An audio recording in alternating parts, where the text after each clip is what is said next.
High বন্ধুরা, আমার mini ব্লগে তোমাদের সকলকে ওয়েলকাম। দেখো, ফ্রিজে ছিল কয়েকটা আমলকি, তো ভাবলাম পড়ে থাকবে কেন, চলো আজকে আচার করে নেওয়া যাক।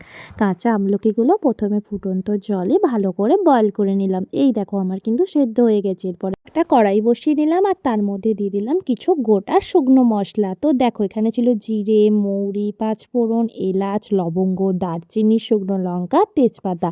তো সবগুলো কিন্তু ওই মিনিট দুয়েকের মতো লো আছে আমি কিন্তু ভেজে নেবো।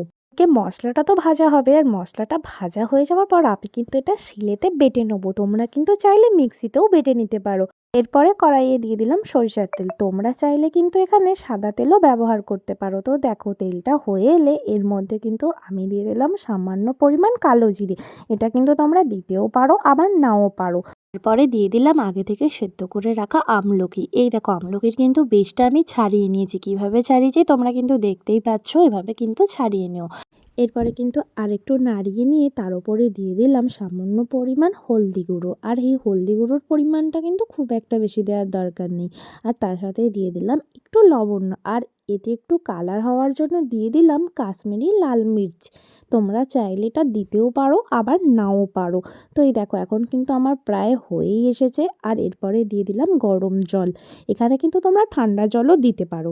এই দেখো, আমি কিন্তু গরম জলটা এখানে দিয়ে দিলাম প্রায় 1 বাটির মতন। আর এরপরে দেখো, এই যে গুঁড়ো মশলাটা, যেটা কিন্তু আমি শিলে বেটে নিয়েছি, এরপরে দেখো এর মধ্যে দিয়ে দেবো মিষ্টি গুড়। আর এখানে কিন্তু তোমরা চিনির ডাস্টও দিতে পারো, কিন্তু এখানে আমি দিয়েছিলাম গুড়, প্রায় অনেকটা পরিমাণই দিয়েছিলাম। এখানে কিন্তু দিয়ে দিলাম আর একটু ফুটিয়ে নিলাম হাই হিটে।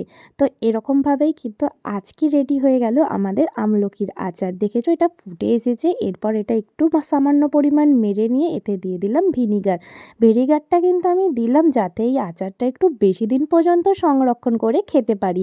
আর তার উপরে দিয়ে দিলাম গুঁড়ো মশলা। তো জানিও আজকে আমার আমলকির আচারটা কেমন লাগলো তোমাদের। কে কোথা থেকে ভিডিওটা দেখছো জানাতে ভুলো না যেন। আজকের ভ্লগ ছিল এই পর্যন্তই। দেখা হচ্ছে তোমাদের সাথে নতুন কোনো ভ্লগে। ততক্ষণ সঙ্গে থেকো। টাটা।